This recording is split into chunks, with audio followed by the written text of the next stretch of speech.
If only I was as talented or as friendly as Sir Alan Sugar, that'd be quite nice. Good morning to you from the Stock Exchange. We're going to look at the cost of calling home when using our mobiles when we're on the continent. Those costs could be capped after a vote today by European politicians. This is something that the European Commission has been pushing for some time, and those European politicians will vote on this today. Just to give you an idea of what we're talking about, this is the cost of making a call home from France, not including any special roaming tariffs. The most expensive for making the call is O2, charging 94 pence a minute. The cheapest rate comes in at 55 pence a minute. That's from T-Mobile. The average across the big mobile operators is in at around about 74.8p. Now, that's what they charge us today. Under these European plans, that cost could fall pretty sharply. They're talking about a charge of maybe just 35 pence for calls. Now, this is big business for the mobile phone companies because they rely on these tariffs for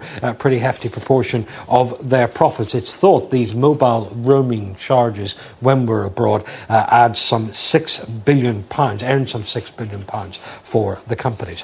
Let's talk to Anthony Ball. He's from a price comparison website called onecompare.com, and he's in Manchester for us this morning, right outside a number of phone shops there, Anthony. Those figures that we mentioned, they don't, of course, include some special tariffs, some special deals that are around already. No, there are certain special tariffs and deals which are around at the moment which can actually cut the cost of calling home to around 35p, which is exactly what the EU wants. Unfortunately, they are not very well publicised at all, and consumers just don't know about them in order to sign up. They're free to sign up to, but they simply haven't been extended to all the consumers as standard. But this is exactly part of the problem, that by the time you add in special tariffs and you look at the different rate for different mobiles, it can be very confusing as a customer to work out exactly what you will pay for using your phone abroad. Yes, that's true. It is very, very confusing. We've seen from some of the research that we've done as well that sometimes the customer service staff can be confused about these as well. So it's very, very difficult for a customer to actually find out exactly what they're going to end up paying. From our research, we know that around 50% of people don't know that they're going to get charged to receive a call when they're abroad as well. And that's the big, real stealth charge that they're not expecting.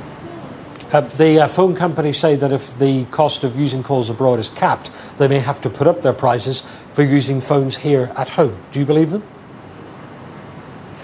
It is possible. We don't know enough about the inner workings of how these companies do intercharging while you're roaming on different networks, so we don't know exactly what their margins are. It's safe to say that currently they are very, very high, but to see calls cut to these kind of costs does bring them more in line with what we're seeing at home, and it's not unlikely that we'll see extra charges spill out to other areas of mobile phones. OK, Anthony Ball from onecompare.com joining us live from Manchester this morning. Thank you for your time today. We're interested, of course, in your comments on this. First of all, your experiences and the costs that you've had to pay using your phone abroad, but also what you think about it. Do you buy the argument that if prices are capped in Europe, we may end up paying more here at home? Text us on 61124 or message us through the website www.bbc.co.uk/breakfast. I know we're also getting, Bill and Sean, I know we're getting a lot of comment already today as well about this story about the HSBC branch in Devon.